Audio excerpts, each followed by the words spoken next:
The stagecoach rolled to a stop in front of Hawkins' General Store, dust swirling like ghosts in the late afternoon sun. Cole Maverick stood rigid on the wooden sidewalk, his calloused hands gripping the brim of his hat so hard his knuckles turned white. 3 months ago, in a moment of whiskey-fueled loneliness, he'd answered an advertisement in the Denver Post. Now that decision was stepping down from the coach in a blue traveling dress that had seen better days, carrying a worn carpet bag and wearing an expression of practiced innocence that didn't quite reach her storm-gray eyes. "Mr. Maverick?" Her voice was softer than he'd expected, with a slight tremor that could have been fear or something else entirely. She extended a gloved hand. "I'm Eleanor Whitmore, your wife.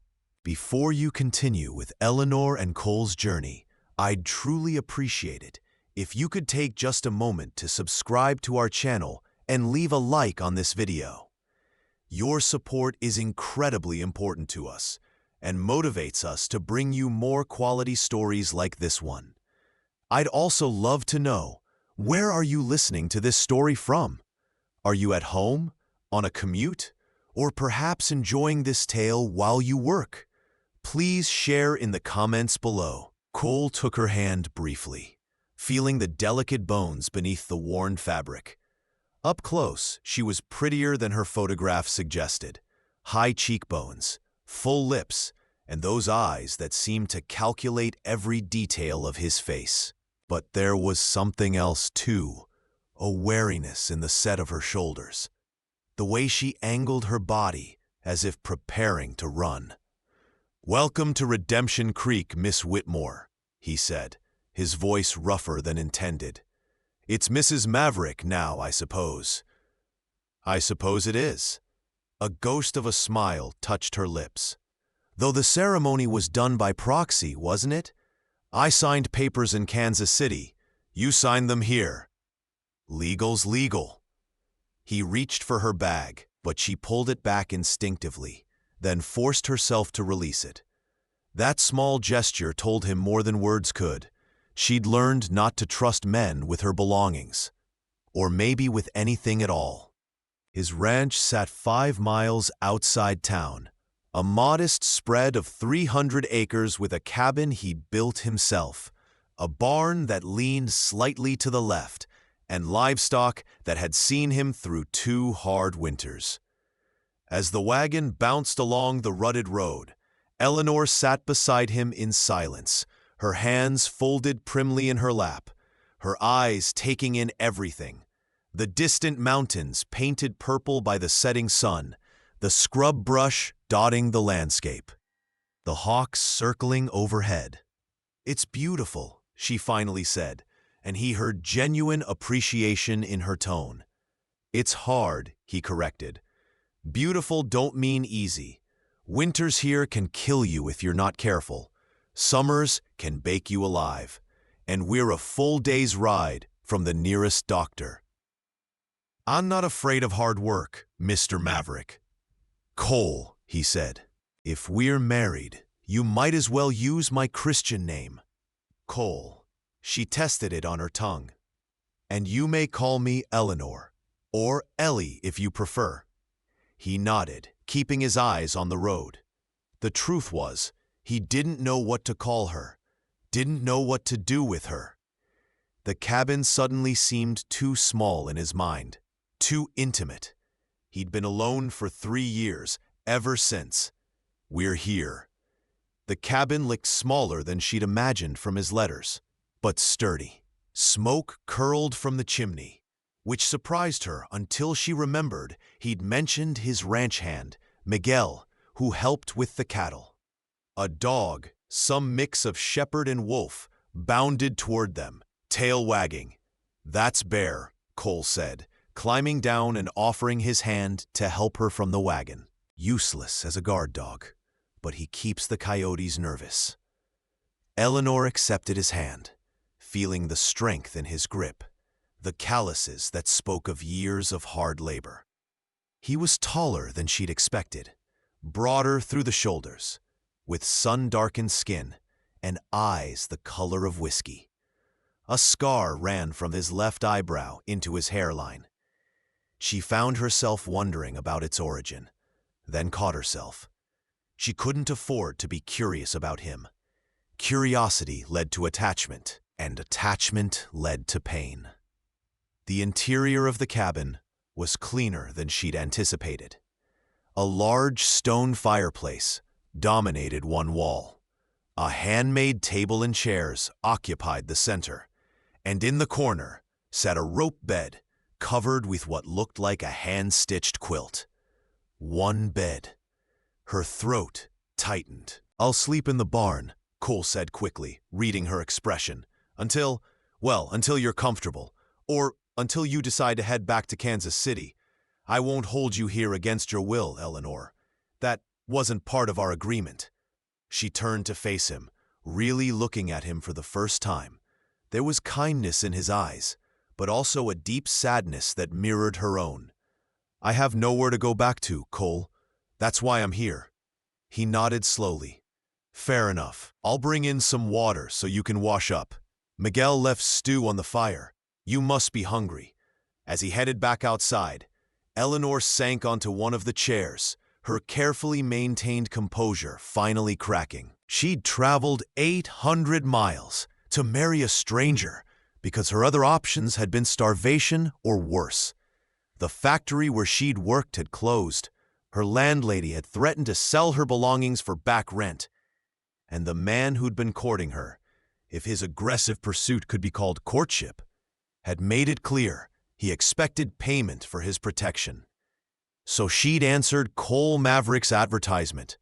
Rancher, 32, seeks respectable woman for marriage and companionship. Must be willing to work hard and live simply. No drinkers or complainers. She'd lied in her letter, of course.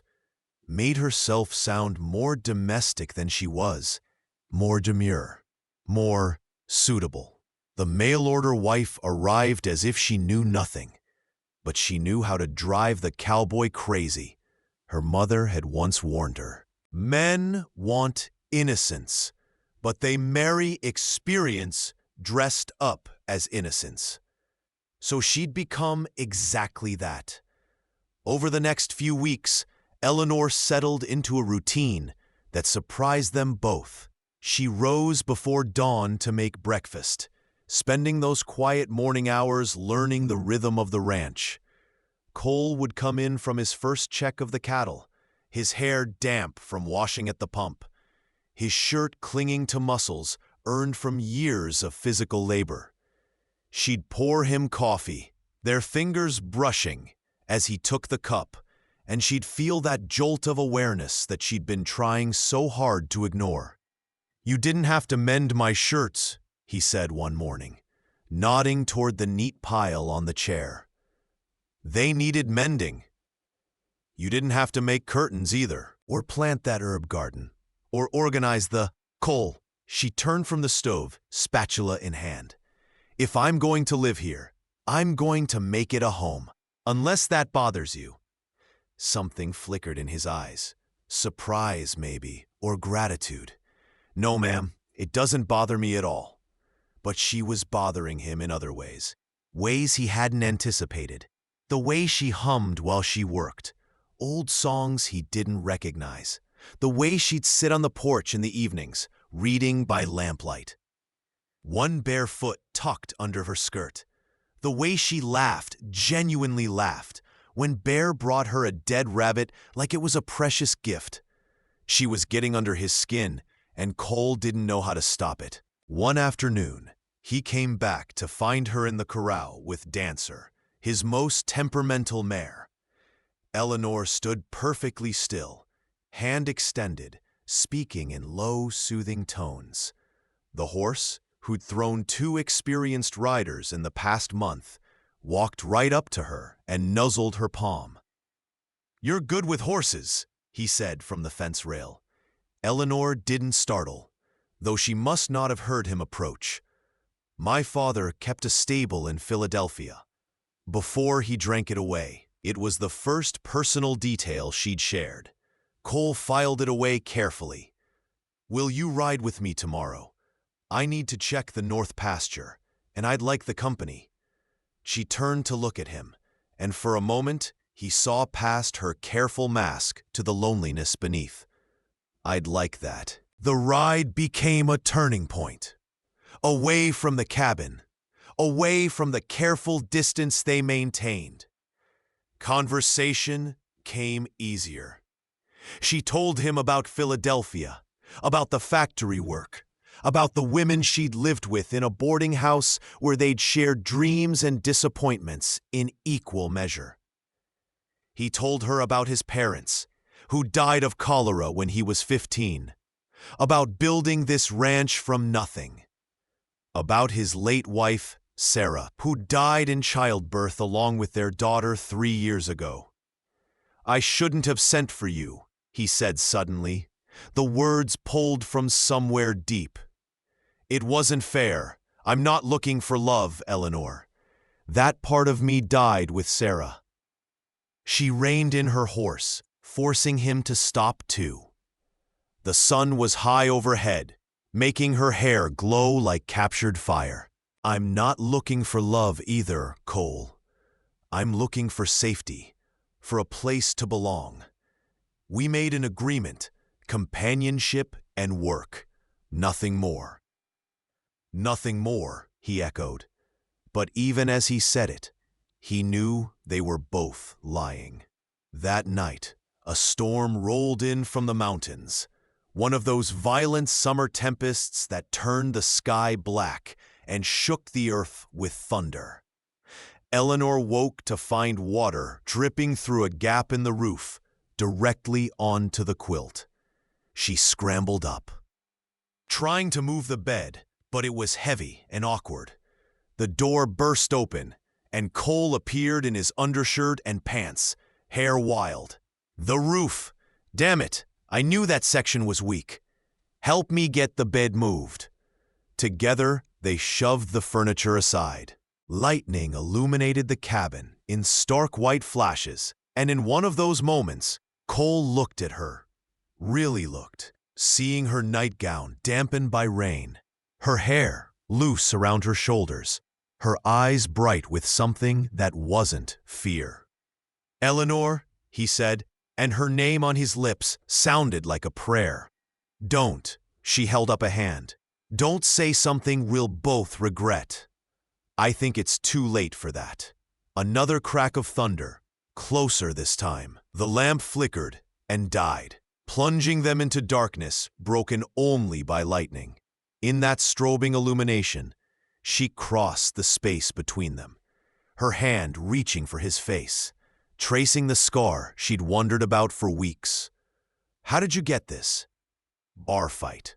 When I was young and stupid. Thought I could solve problems with my fists. And now? Now I know some problems can't be solved, only survived." She leaned closer, her breath warm against his jaw. "I'm not fragile, Cole. I'm not Sarah. I'm not whatever idealized version of a wife you thought you were getting." "I know." His hands found her waist, steadying her or steadying himself. He wasn't sure which. "I know exactly who you are, Eleanor. A woman who survived things I can only imagine. A woman who's stronger than she pretends to be. A woman who's been driving me crazy since the moment she stepped off that stagecoach." "Good," she whispered, and kissed him. The kiss started gentle, tentative, two wounded people testing the possibility of healing. But it ignited something fierce and desperate in both of them. All the loneliness and longing they'd been denying. His hands tangled in her hair, hers clutched his shoulders, and the storm raged around them like it was giving permission for their own tempest. When they finally broke apart, both breathing hard, Eleanor rested her forehead against his chest. "I'm afraid," she admitted. "Of me?" "Of this, of wanting something and having it taken away.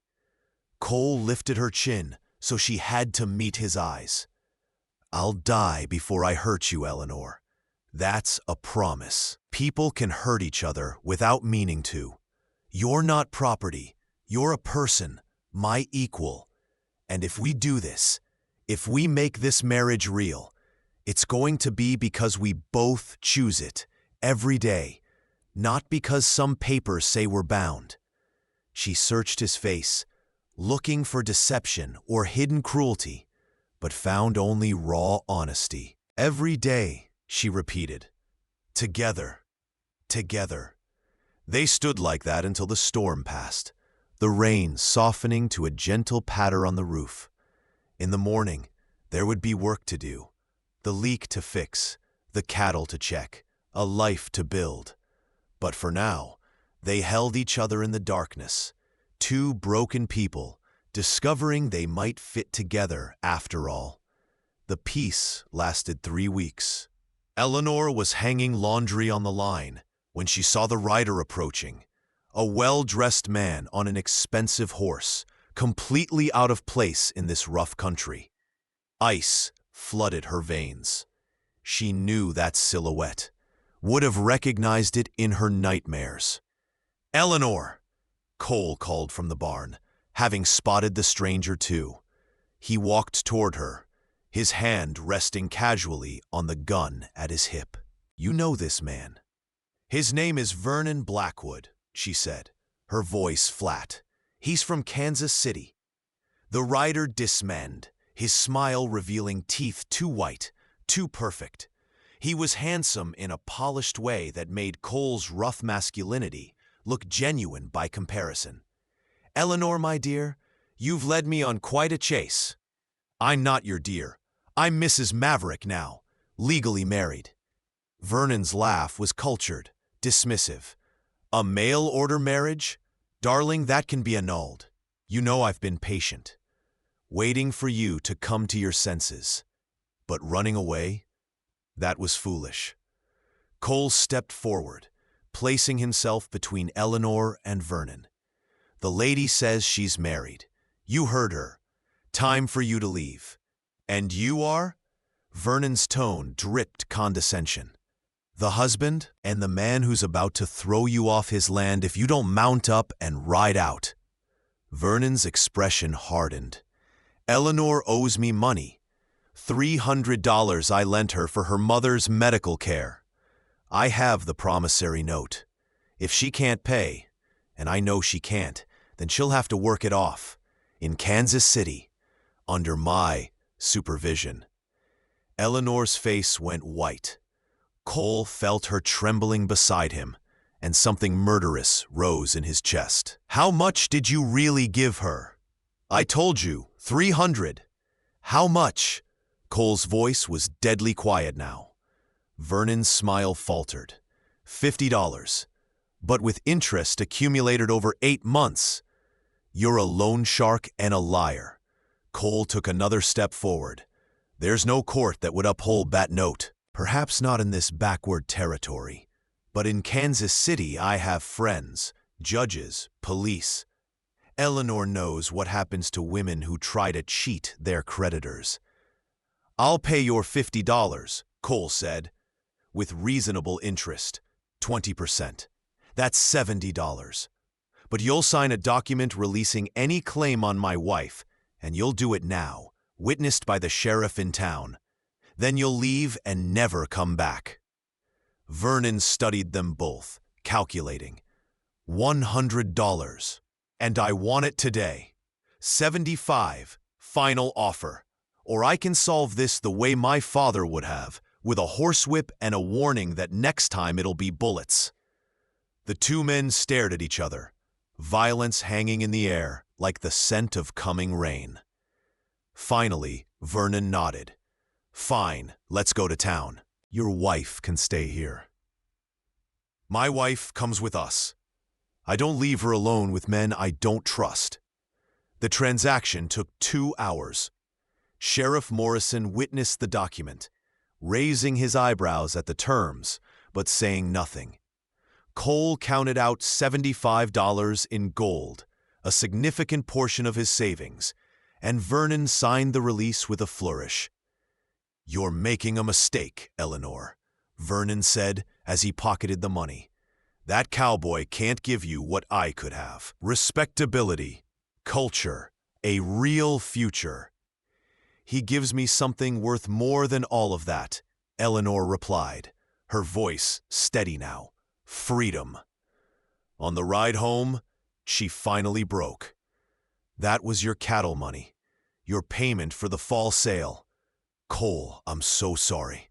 I should have told you about the debt, but I was afraid. Afraid I'd send you back? Afraid you'd think I was using you." He pulled both horses to a stop, turning to face her. "Were you? Using me?" She met his eyes without flinching. "At first, maybe. I needed safety, and you offered it.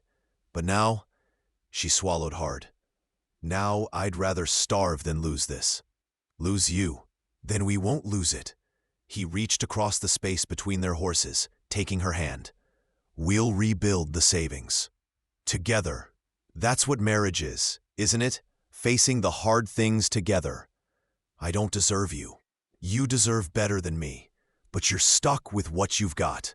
A stubborn cowboy with more pride than sense, and a leaky roof that needs fixing." She laughed through her tears. "I love the leaky roof." "Do you love the stubborn cowboy?" The question hung between them. Eleanor had promised herself she wouldn't fall in love, wouldn't give anyone that power over her again. But looking at Cole, this man who'd paid her debt without hesitation, who'd defended her honor, who'd given her space to heal, she realized the promise had been broken weeks ago. "Yes," she whispered. "God help me, yes." His smile was like sunrise. "Good, because I fell in love with you the day you gentle dancer. Maybe before that. Maybe the moment you stepped off that stagecoach trying to look innocent when I could see the warrior underneath. I'm not a warrior. You survived Vernon Blackwood. You survived everything that came before. You got on a train to marry a stranger rather than give up. Eleanor, you're the strongest person I know." She urged her horse closer until their legs were touching. "Take me home, Cole." "Home," he repeated, testing the word. "I like the sound of that." That night, after a simple dinner, after the dishes were washed and the livestock settled, they stood together on the porch, watching stars emerge in the vast Wyoming sky. Cole wrapped his arms around her from behind, and she leaned back against his solid warmth. "I need to tell you something," she said quietly, "about why I really left Kansas City." "You don't have to." "I do. If we're building something real, no more secrets." She took a breath. Vernon didn't just want his money back. He wanted me. He'd been pressuring me for months, showing up at the factory, following me home. When I refused him, he started threatening to have me arrested for debt.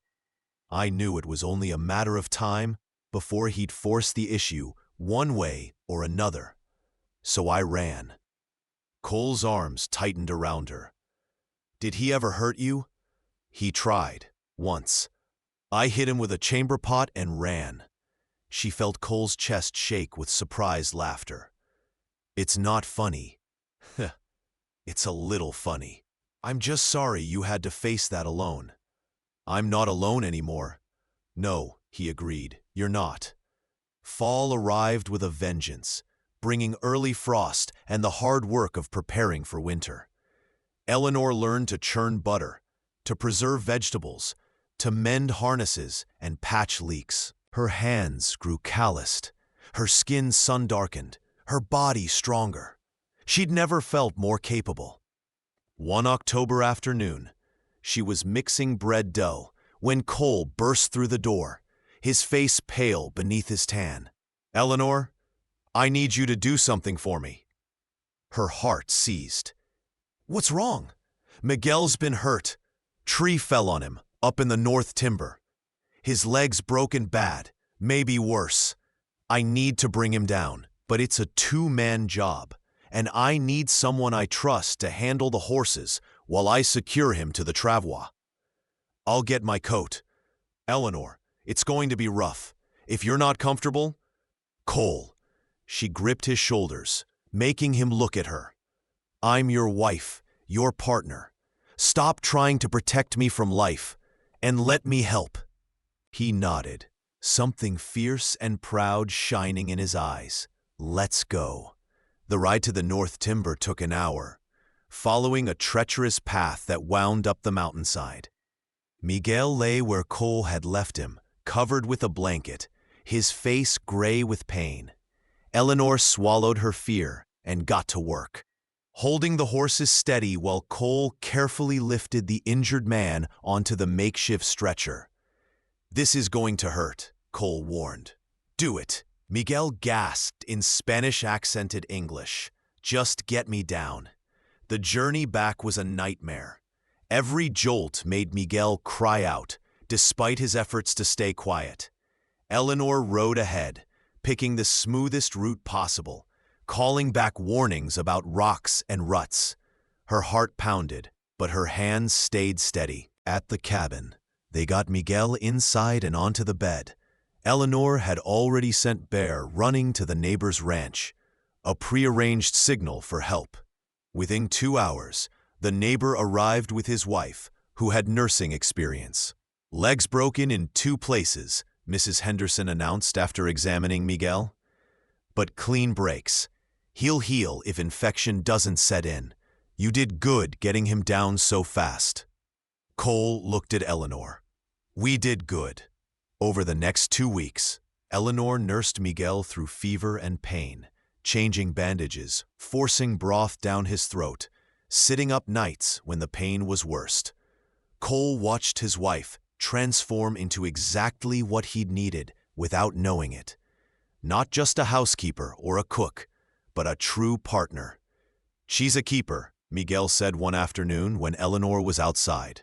Don't let that one go, Jefe. I don't plan to. You told her yet? Told her what? That you love her. Really love her.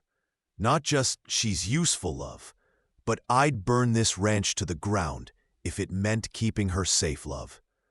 Cole didn't answer, but his silence was answer enough. December brought the first real snow, and with it, a question from Eleanor that Cole had been dreading. The photograph on the mantel, she said one evening as they sat by the fire. Sarah was beautiful. Yes. Do you still love her? He considered lying, but they'd promised honesty. Part of me always will. She was my first love, the mother of my child. But Eleanor, he turned to face her. What I felt for Sarah was young and bright and untested. What I feel for you is built on survived storms and shared work and choosing each other every day. It's deeper, stronger, but harder? Everything worth having is hard. She nodded, accepting this. I'm not trying to replace her. You couldn't. You're not Sarah any more than I'm Vernon. We're Cole and Eleanor, building something entirely new. On Christmas Eve, with Miguel finally able to walk with a crutch, Cole led Eleanor outside after dinner. Snow fell softly, covering the ranch in white silence. I have something for you. He pulled a small wooden box from his coat pocket. I'm not much of a craftsman, but I tried. Inside lay a ring, simple hammered silver with a small turquoise stone. Cole, it's beautiful. I made it from a silver dollar. The stone's from a creek on the northern boundary. I know it's not fancy. She kissed him, stopping his words. It's perfect. But you already gave me a ring. That was the marriage ring. This is the love ring. He slipped it onto her finger beside the plain gold band from their proxy wedding. I love you, Eleanor Maverick. I love your strength and your stubbornness, and the way you hum while you work. I love that you faced down Vernon Blackwood and nursed Miguel back to health and learned to gentle horses. I love that you make this cabin feel like a home. I love you for exactly who you are." Tears streaked her cheeks. "I love you too, so much it scares me sometimes." "We'll be scared together then," she laughed, pulling him into another kiss. When they finally pulled apart, she whispered, "Take me inside. I'm ready. For everything. For all of it. For the marriage to be real in every way." That night, with snow falling outside and fire crackling in the hearth, Cole and Eleanor made their union complete. He was gentle, patient, reading every signal from her body, making sure each step was met with consent and desire. When she tensed, he slowed. When she urged him on, he followed her lead. "Go slow," she breathed at one point. "It hurts a little.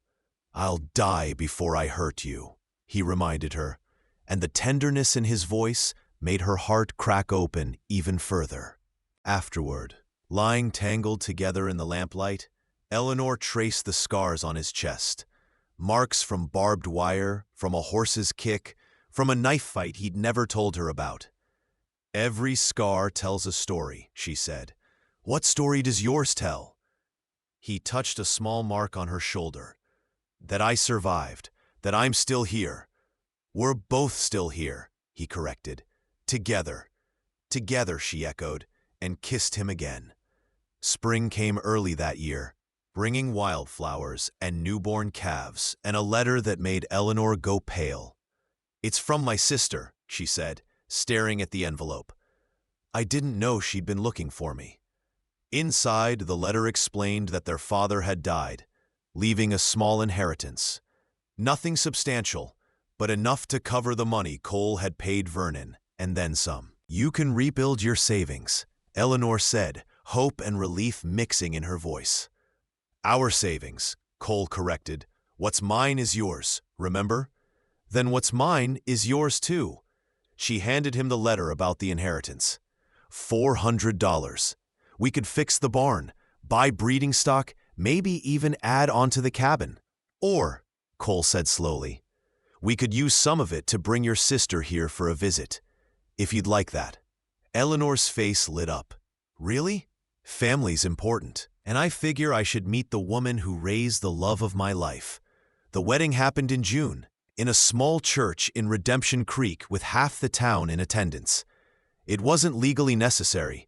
They were already married on paper. But it felt necessary to them.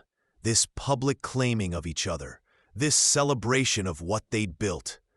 Eleanor wore a simple white dress that the ladies in town had helped her sew.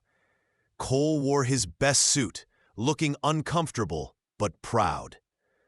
When the preacher asked if he took this woman, Cole's voice rang clear and strong. "I do, every day for the rest of my life." And when Eleanor said her vows, she added her own words. "I came here as a mail-order bride, pretending to be someone I wasn't, but you saw through every pretense to the real me. You gave me safety and partnership and love I didn't think I deserved. I vow to be your equal, your partner, your friend, and your lover. In good times and hard times, in wealth and poverty, in sickness and health. Together." "Together," Cole repeated, and kissed his wife while the congregation cheered. At the reception, Miguel, now fully healed, raised a toast. "To the boss and his lady. May they have many years of happiness and many children to help with the cattle." Eleanor blushed and Cole grinned, pulling her close. Later, as they danced under the stars, she whispered in his ear. "About those children Miguel mentioned." Cole pulled back to look at her. "Eleanor, I'm about 8 weeks along. I wanted to be sure before I told you." The joy that transformed his face made her heart soar. "We're going to have a baby? We're going to have a baby." He picked her up and spun her around, laughing like a man who'd been given the world. When he set her down, he kissed her with such tenderness it brought tears to her eyes. "I was so afraid after Sarah," he admitted. "Afraid to try again. But with you, Eleanor, with you, I believe we can face anything." "Anything," she agreed. "Together."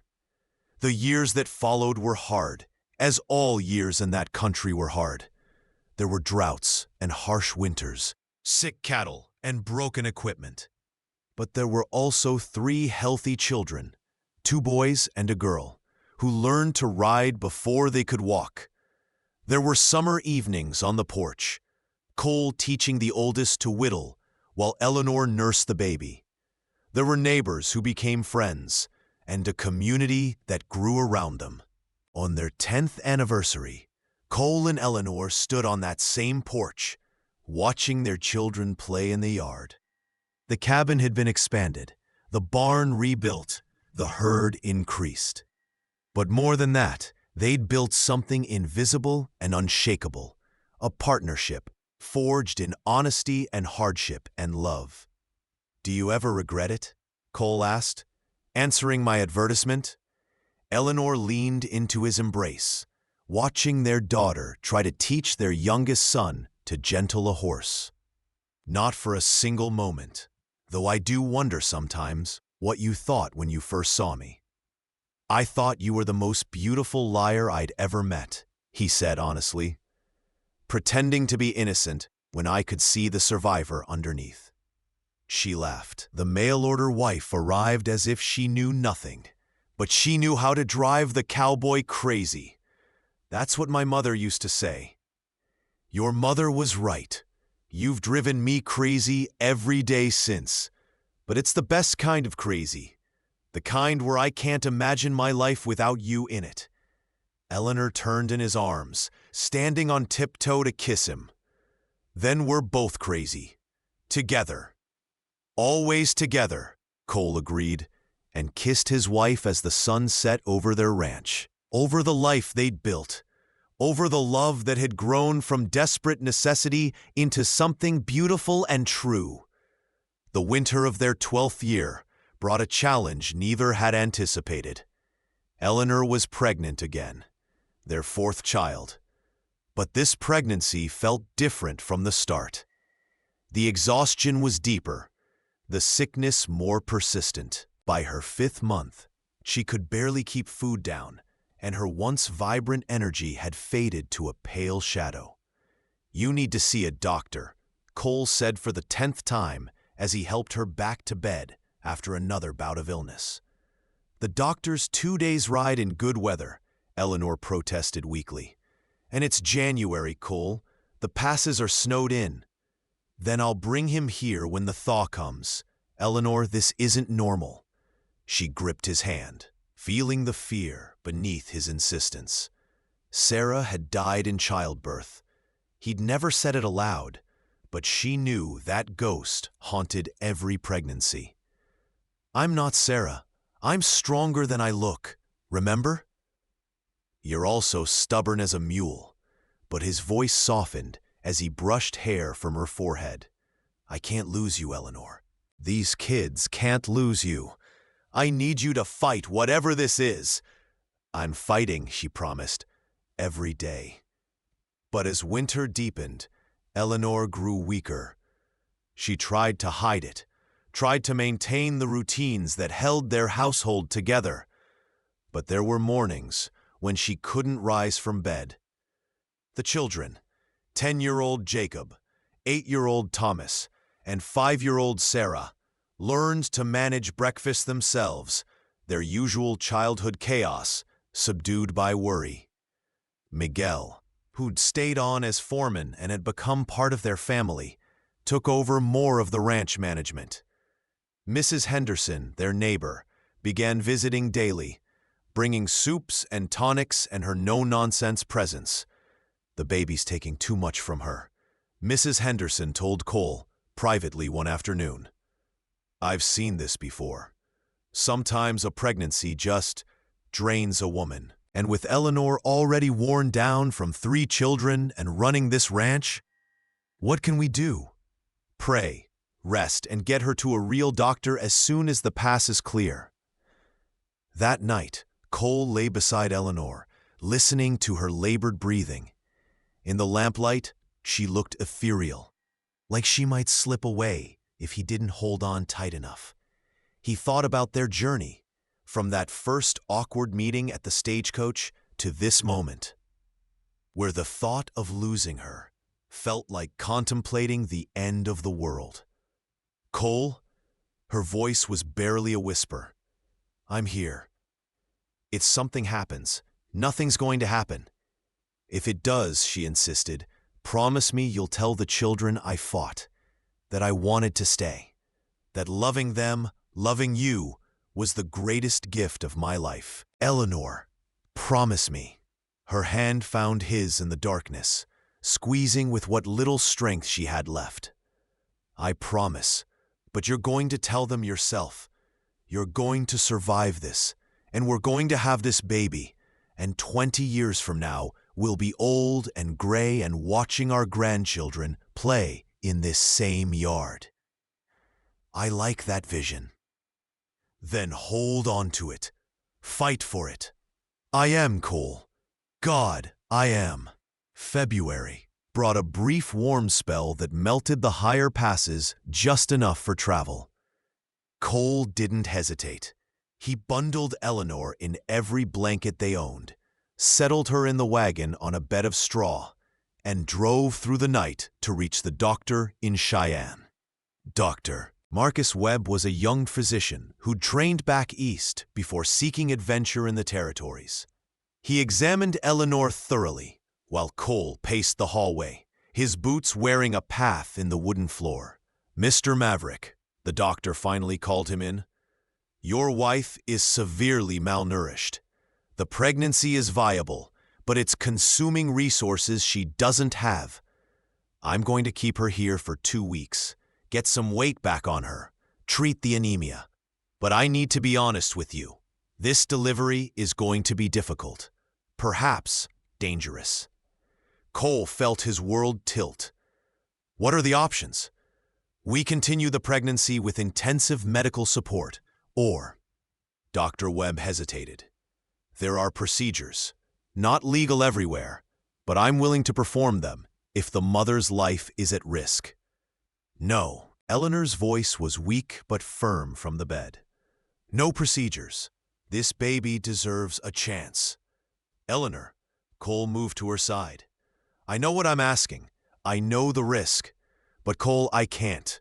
This is our child. He looked at her. This woman who'd arrived on a stagecoach 12 years ago, pretending to be something she wasn't, who'd become everything he needed and more. She was asking him to let her risk her life for their unborn child, and every instinct he had screamed to refuse. But he saw the determination in her eyes, the set of her jaw that he knew so well. This was her choice, her body, her battle. All he could do was stand beside her. Then we fight, he said simply. Together. Together, she echoed. The 2 weeks in Cheyenne became 4, then 6. Dr. Webb's treatments slowly worked.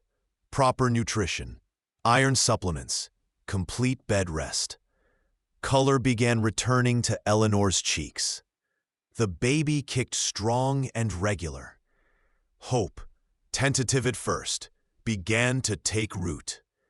Cole stayed at a boarding house nearby, visiting every day, reading to her from newspapers and dime novels, telling her stories about the children and the ranch. Miguel sent weekly reports via telegram, assuring them everything was under control. Jacob asked when Mama's coming home, Cole read from a letter one afternoon. Thomas says he's been practicing his rope tricks to show you, and Sarah drew you a picture. I'll bring it next visit. Tears slipped down Eleanor's cheeks. I miss them so much. I miss home. Soon, Cole promised. Dr. Webb says another week, and you can travel if we take it slow. And then you rest for 3 more months until this baby decides to make an appearance. Mrs. Henderson's moving into the spare room to help with the children. Miguel's got the ranch running smooth as butter. Your only job is to grow this baby and stay healthy. She reached for his hand.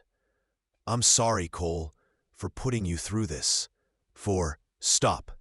He brought her hand to his lips. You have nothing to apologize for. Life is hard sometimes. We knew that when we started this journey. But we face it together, remember? Together, she said, managing a smile. Even when together means you sleeping in a boarding house and eating Mrs. Patterson's terrible stew every night. Especially then. They made it home in mid-March, just as the first wildflowers pushed through the melting snow. The children's joyful shouts could be heard half a mile away. Jacob ran to meet the wagon, Thomas close behind, little Sarah's legs pumping to keep up. Careful, Cole called as they swarmed the wagon. Mama's still healing. But Eleanor was laughing, crying, hugging each of them fiercely. I missed you so much. That night, after the children were finally asleep and Mrs. Henderson had retired to the spare room, Cole helped Eleanor into their bed. She was still weak, still needing help with basic tasks. But she was home. Thank you, she said as he settled beside her. For what? For not giving up on me. For fighting when I couldn't. Eleanor, I would fight the devil himself for you. A difficult pregnancy doesn't even rank in the top 10 scariest things we've survived. She laughed softly.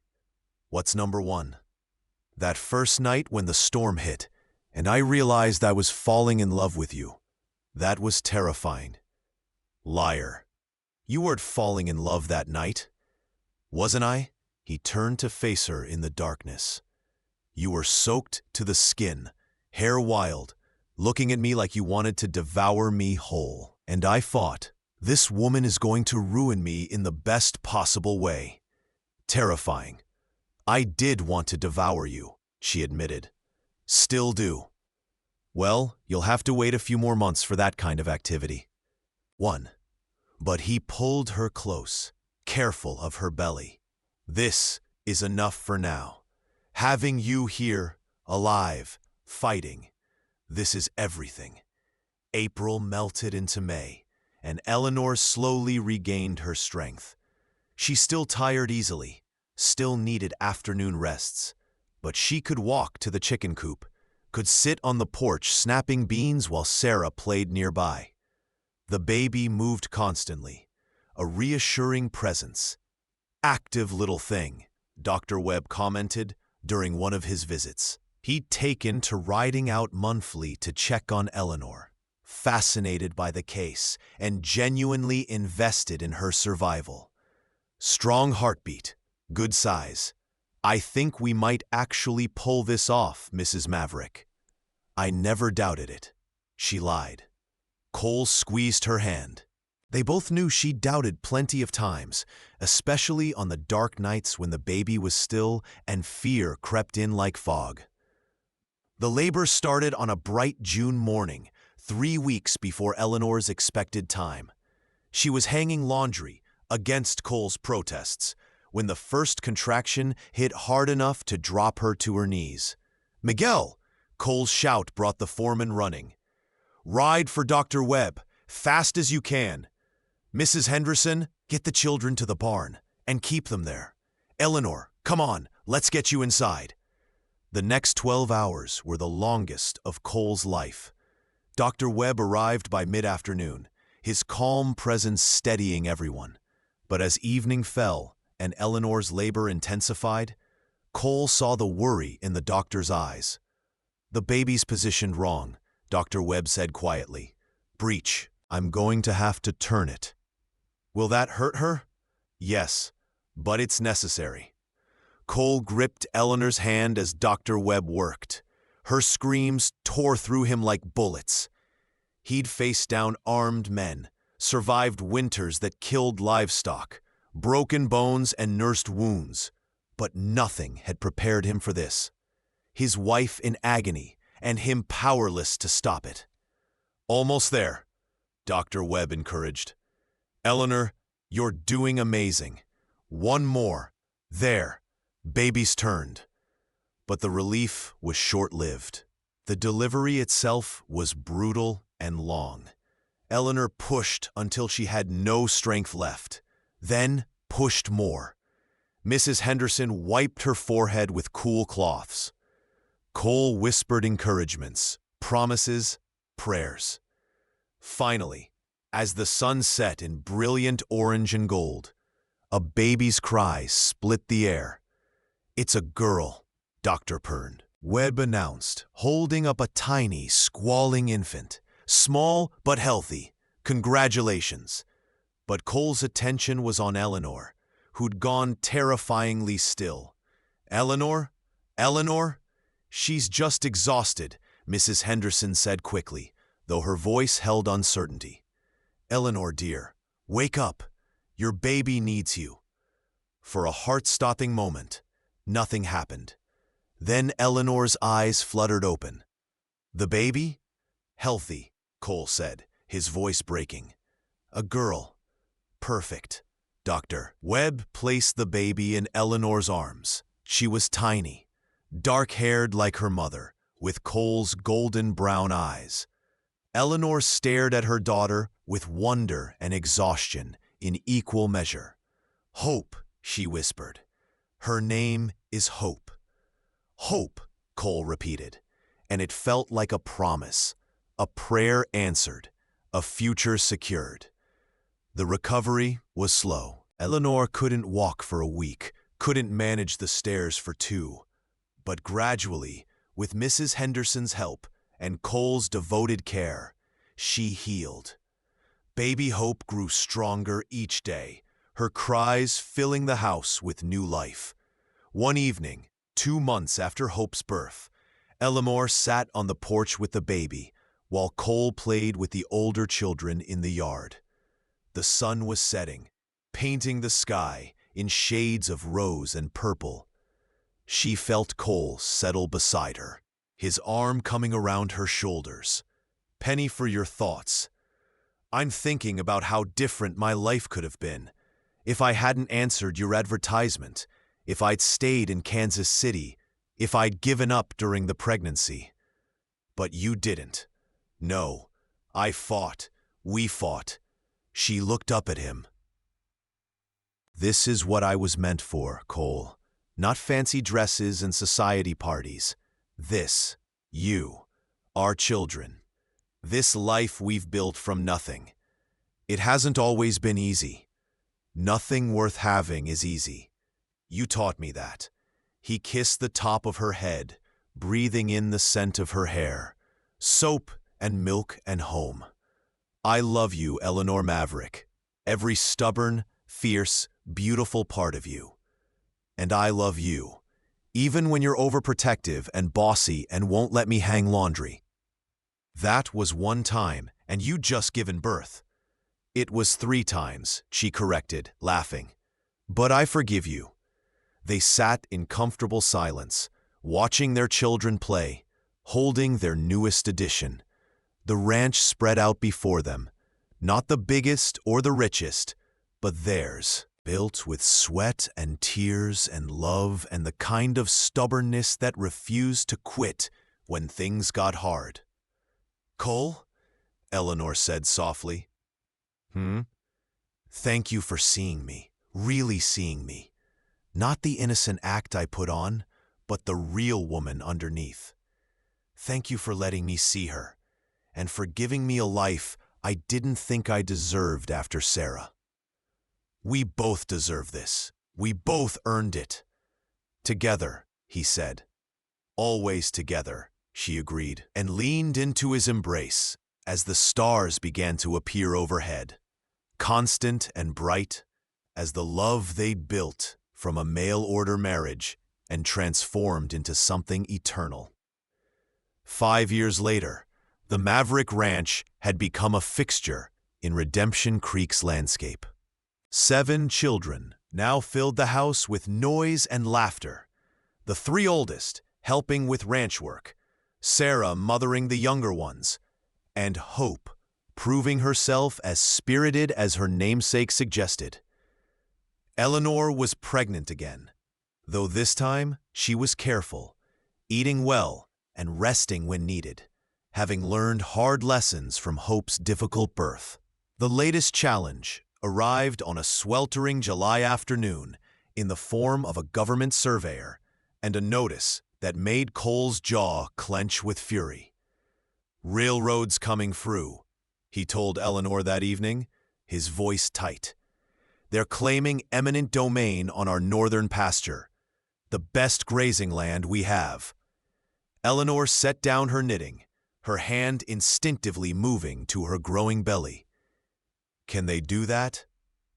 "Government says they can." "Surveyor says they'll compensate us, but at a fraction of what the land's worth." He paced the porch, his frustration palpable. "That pasture's been ours for 15 years. We built irrigation ditches, cleared rocks, improved the grass. Now they want to take it for pennies on the dollar. We'll fight it." "How? They have lawyers, government backing, unlimited resources." "And we have something stronger." Eleanor stood, moving to stand before him, making him look at her. "We have right on our side. We have a community that knows we're good people. We have each other. That's gotten us through worse than some railroad company." Cole wanted to believe her, but doubt gnawed at him. He'd seen big companies crush small ranchers before, had watched neighbors lose everything to legal maneuvering they couldn't afford to counter. Over the next few weeks, Cole researched options, rode to town to consult with the local lawyer, and discovered what he'd feared. Fighting the railroad in court would cost more than they could afford, with no guarantee of success. "Then we don't fight them in court," Eleanor said one night as they prepared for bed. "We fight them in the court of public opinion." "What do you mean?" "The railroad needs local support to operate smoothly. They need workers, supplies, cooperation from town businesses. What if we showed everyone in Redemption Creek exactly what they're doing, the families they're hurting, made it impossible for them to be the heroes bringing progress?" Cole studied his wife, seeing the warrior he'd always known she was. "You want to wage a publicity campaign? I want to tell our story, and the stories of the other ranchers they're trying to strong-arm. I want the newspapers in Cheyenne and Denver to know what's happening. I want every mother and father reading about how the railroad is stealing land from families trying to build honest lives. That's actually brilliant. I learned from the best." She kissed him softly. "Now come to bed. This baby you put in me is making me tired." Over the next month, Eleanor became a force of nature. Despite her pregnancy, she organized meetings with other affected ranchers, wrote letters to newspapers across the territory, and even convinced the local preacher to dedicate a sermon to the moral implications of land seizure. The Denver Post picked up the story first. "Railroad giant threatens territory families."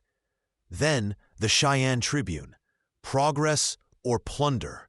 Small ranchers fight for survival." The territorial governor, facing an election year, suddenly found himself fielding questions about whose side he was on. The railroad's representatives arrived in Redemption Creek expecting easy negotiations. Instead, they found a town square filled with ranchers, their wives and children, all holding signs and demanding fair treatment. "This is ridiculous," the railroad's lead attorney, a slick man named Morrison, declared. "We're offering reasonable compensation." "You're offering theft disguised as legality," Eleanor countered, standing despite her swollen ankles and the weight of her 8-month pregnancy.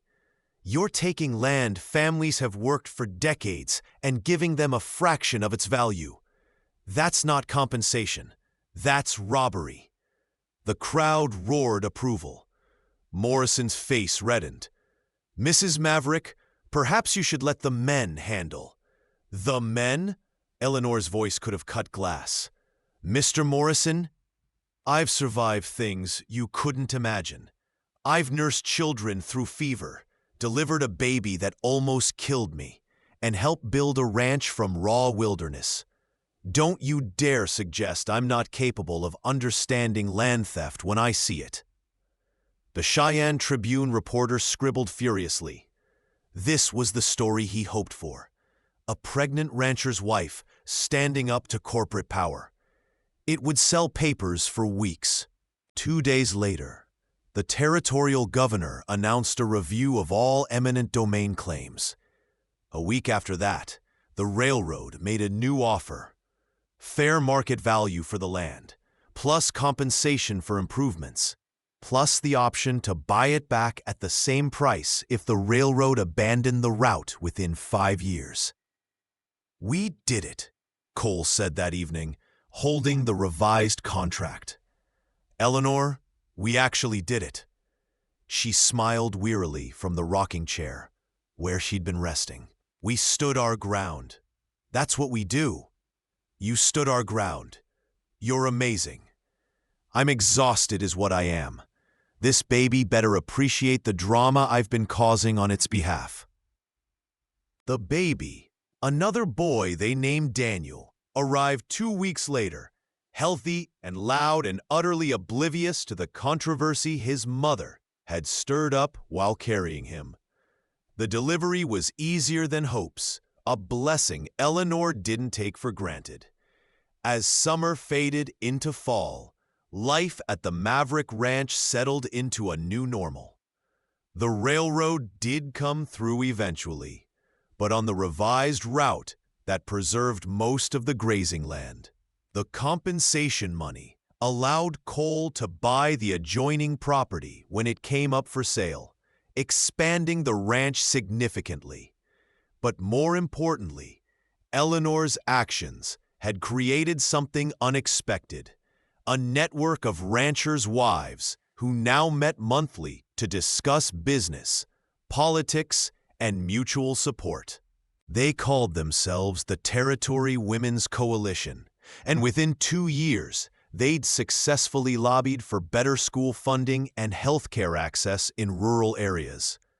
You've started a revolution, Mrs. Henderson told Eleanor one afternoon at a coalition meeting.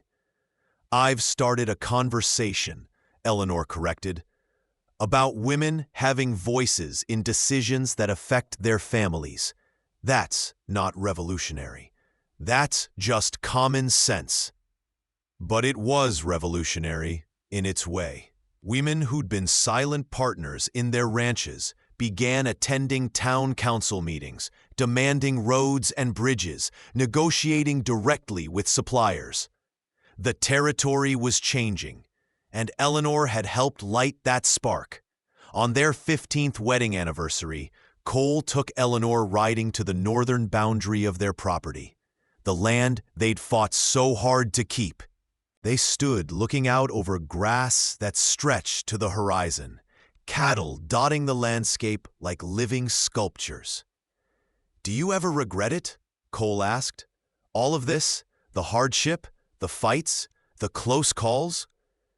Eleanor leaned against him, their bodies fitting together like pieces of a puzzle refined over years of practice. Not for a moment. I regret the years I wasted being afraid before I met you. But this, us, our children and this land and this life, Cole, this is everything I never knew I wanted. Even when it's hard? Especially when it's hard. That's when I remember who we are, who we've always been. Survivors who refuse to quit. He turned her to face him, his hands framing her face with the gentleness that still surprised her after all these years. I love you, Eleanor Maverick. More today than yesterday. More tomorrow than today. That's mathematically impossible over infinite time, she teased. Then I'll break mathematics for you. She laughed, pulling him into a kiss that tasted of coffee and promise and 15 years of building a life together. When they finally pulled apart, the sun was setting, painting the sky in brilliant golds and reds. "Come on," she said, taking his hand. "Let's go home." "Home," he repeated, and the word held everything.